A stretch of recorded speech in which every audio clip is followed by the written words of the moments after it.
The city of Corellon was a place of towering spires, flowing crystal rivers, and skies that shimmered with iridescent light.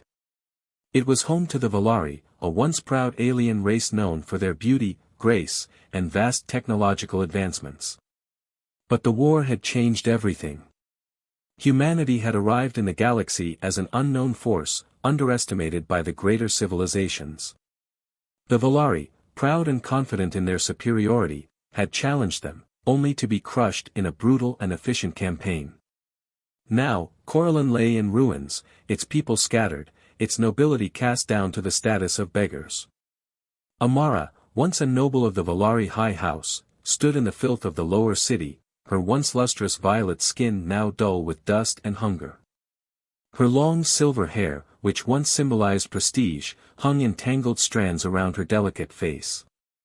She watched as human soldiers patrolled the streets, their heavy boots clanking against the broken pavement. They did not revel in the destruction of her people, but they ruled with an authority that left no room for defiance. Desperation clawed at her chest. There was no future for her kind in this world. The Vaelari who had not been killed or enslaved were left to scavenge, struggling to survive. Once, she had servants who bowed before her. Now, she was the one bowing. She clenched her fists, feeling the humiliating tremble in her bones as she approached a lone human.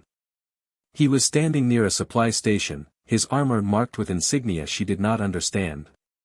His face was unreadable, stern but not cruel. His people had won. He had no reason to care about the defeated.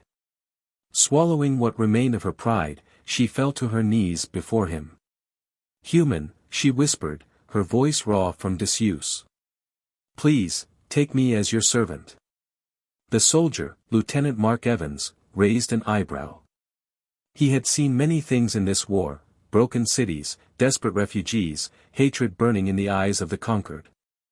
But he had never seen a Vaelari noble kneel before a human, let alone beg. He studied her for a moment. She was frail, thinner than the regal creatures he had seen in battle reports. There was a haunted look in her silver eyes, a fear beyond mere hunger. "Why?" he asked simply. Tears welled in Amara's eyes. "Because I have nothing. No home, no family, no future. The Vaelari who survive will turn to slavery or worse. If you accept me, I will serve you. In any way you require." The weight of her words hung between them. She had meant them literally. The Vaelari, who once stood at the top of the galactic hierarchy, had been reduced to this. Mark exhaled, looking around at the shattered remains of Corellon. He had been a soldier long enough to know war never ended with victory, it simply changed shape. He had fought to protect Earth, to defend humanity, but he had never been one to revel in the suffering of others. "I don't need a servant," he said at last. Amara flinched as if struck. Her lip trembled, and she bowed her head, preparing to be cast away like so many others. "But," he continued, his voice softer, "I do need a translator. Someone who understands the Vaelari way. Someone who can help rebuild, instead of watching it all burn." Her head snapped up in shock. You would allow me to do such a thing?" Mark shrugged. "War's over. Doesn't mean everyone has to keep suffering." He extended a hand to her. "If you want to survive, stand up. Work with me, not for me." For a long moment, she hesitated. Accepting his offer would mean rejecting the last remnants of her old life. It would mean stepping into an uncertain future, bound not by submission but by cooperation.